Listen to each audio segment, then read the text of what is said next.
People that you have. If you were here yesterday on 4th of July, we had nearly 30 people in line. The music that you hear is a drum.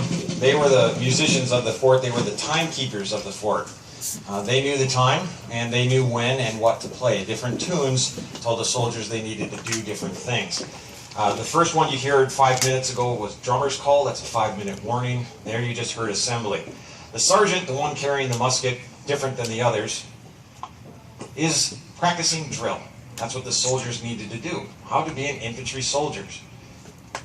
So the sergeant, or whoever's in charge of the squad, can make these soldiers go in any direction, in any formation that he chooses. They're doing a bit of an oblique. They were marching forward, then they're marching at a 45-degree angle. But he can make them go in any direction, in any formation that he so chooses. Battlefield sometimes changes. Obstacles might come in the way. A fence, a row of trees. And again, if you imagine 25 or 50 or 100 men, it gets a little difficult to do so. So these different commands can make the soldiers move however he chooses. You're going to get a good view of the soldiers wearing their summer dress uniform. It's white cotton, and certainly it does get stained very easily. The Army in the 1820s was pinching pennies. Dyed cotton costs more money than white cotton.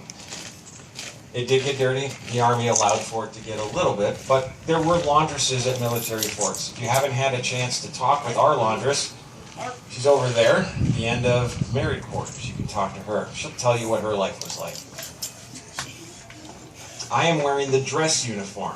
This is what soldiers would wear on guard duty during ceremonial events, such as morning parade or retreat, or if they're going into battle. It's meant to make the soldiers look taller, bigger, scarier, and more impressive. We could talk more about the uniforms if you're so inclined later. So now we have the soldiers. We're going to go through the military manual of arms, the different ways that you could hold the muskets. He's going to do a quick inspection first. He's going to make sure that the muskets are unloaded. Now how he determines that is by having them place the ramrod down to the end of the barrel. And we'll talk about that a little bit more in the future. But these are 1816 Harper's Ferry 69 caliber smoothbore muskets. Now I know that's a mouthful. If you want to know more about it, at the very end of this we can discuss it. But in order to work properly, this needs a rock. It needs a bit of flint. When you pull the trigger, that flint comes flying forward and it strikes some steel. And when flint and steel come together quickly, what do you get? Sparks. If we add black powder to this mixture, we're going to get an explosion. And the design of this musket allows us to control that explosion to throw a 68 caliber ball plus 3 25 caliber balls out the end of the barrel. Muskets are not terribly accurate. These are only good out to about 50 yards or so. But if you have 4 men, 50 men, 100 men, each one of them firing 4 projectiles, you're bound to hit something. And that's what the Army was hoping for. Rifles existed at this time, but the trade-off between a rifle and a musket is loading time. These guys were trained to load and fire once every 20 seconds. You just cannot do that with a rifle. You're looking at closer to a minute between firings. And again, at the very end of this, if you want to know more, a few of these soldiers will come forward and you can ask them your questions. He did a quick inspection of their musket. He did a quick inspection of the soldier themselves. Now we're going to go through the different ways you can hold a musket. Arm. Weighs 10.5 pounds, and so when you are marching, for the most part, you are at shoulder arms. Support arm. But you can go to support arms and use a different set of muscles. Carry arm. Trail arm. Battlefields sometimes get obstructed. Perhaps it's trees. We're going to go down to trail arms. Bring that musket down so it doesn't get entangled in branches. Shoulder arm. Arm support. This is an aggressive maneuver. This is also designed to be used when the soldiers are at a bit of a run. Shoulder to shoulder, not a lot of room to move. If one were to trip, if they're going to fall, they won't lose their musket. It won't break, it won't poke the soldier in front of them. Shoulder arm. Breathe in arm. Being a soldier under arms, this is how you salute. Officers, visiting dignitaries such as yourselves, the national colors or the flag. So you're being saluted right now. Shoulder, arm. Right wheel, arch. Now you've come on a wonderful day. We've done this in the rain. Bayonet. Black powder and moisture do not mix very well. Today's a little humid. Even that humidity in the air can make that black powder maybe not work. But on very rainy days, the soldiers are going to remove the bayonet and go to secure arms. Put that lock mechanism up under their armpit, protecting it. The barrel won't act as a rain gauge. Soldiers here at Fort Snelling, there was always somebody on guard duty, always with a loaded musket. And so if it were raining, they would have to go to this maneuver. Imagine cavalry soldiers, soldiers on horseback, charging at these men. Right? They're going to charge bayonets. And imagine that 25, 40, 50, 100 men all pointing out their bayonet. Horses are smart. They're going to see those things and they're going to veer away. But if there is a gap in that line, if they're not standing shoulder to shoulder, the horse and rider will go between them, get behind them and destroy them. That's why the soldiers stay, for the most part, shoulder to shoulder, to protect themselves.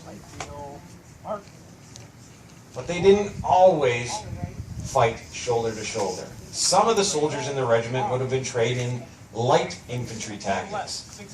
We've been doing line infantry tactics. Now we're going to spread out. This is a way to probe the enemy positions. They're going to step out 6 paces. One's advance.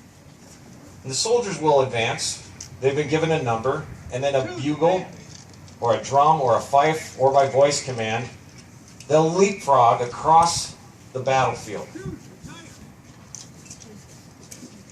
One group will load and fire while the other one advances. And when they get to their position, they will reload and cover their comrades in front or behind them. Blow to the right. We're going to come back into our line infantry tactics. We're going to go through the loading and firing process. It takes 12 steps to load one of these muskets. And we're going to do them step by step the first time. Shoulder, arm. Loading in 12 command. Load.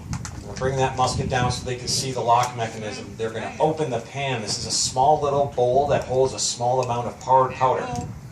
They're going to get their paper tube cartridge. They need to get it open, but their hands are full, so they're going to use their teeth. You had to have some teeth to be in the Army. You didn't have to have them all, but you had to have some to tear it open. They're going to pour a small amount of powder into the pan. They're going to shut the pan. Now they can move the musket about. That powder won't fall out. They're going to charge the rest. All the powder, the paper, and if there was a musket ball, that would go down the barrel. We need to get it all the way to the end, to the breech. So they're going to use the ramrod. Press that all the way down to the bottom. Now there is a hole in the barrel from the pan to the barrel, small touch hole. That's where the fire is going to shoot through. Got to put the ramrod back. And go back to the shoulder. Now the last 3 commands you're probably familiar with. Ready, aim, fire. When they get to aim, you might want to cover your ears.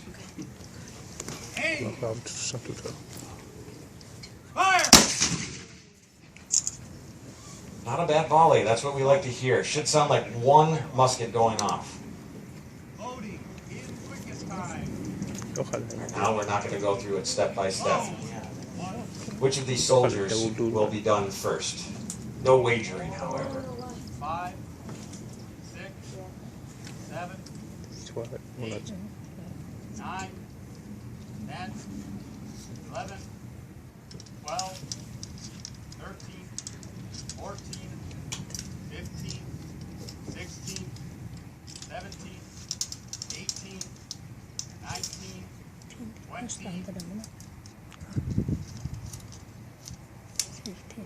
Spot ready. Aim. Fire. Load. Shoulder. All right. Now, we're done with our shooting, hopefully. because muskets aren't always terribly reliable. Sometimes we have what you call a misfire. So we're going to inspect these muskets once again. They're going to spring their ramrods. You should be able to hear the metal of the ramrod hitting the metal of the breech. Should be a nice little ping. If you don't hear that, you might hear like metal hitting paper, then you know the musket didn't go off. So if that had happened, and it might have, they're going to go off and fix that. So you might hear one more shot. Now our demonstration is complete, but our participation is just beginning. We need all of you now to come out and join the 5th. We want you to come out and experience a little bit of what you just saw. So come out, put your toes on the grass, put your heels on the gravel, and march with the 5th Infantry Regiment. Come on up, come on, line up with your toes. When right are up you and going right to up. get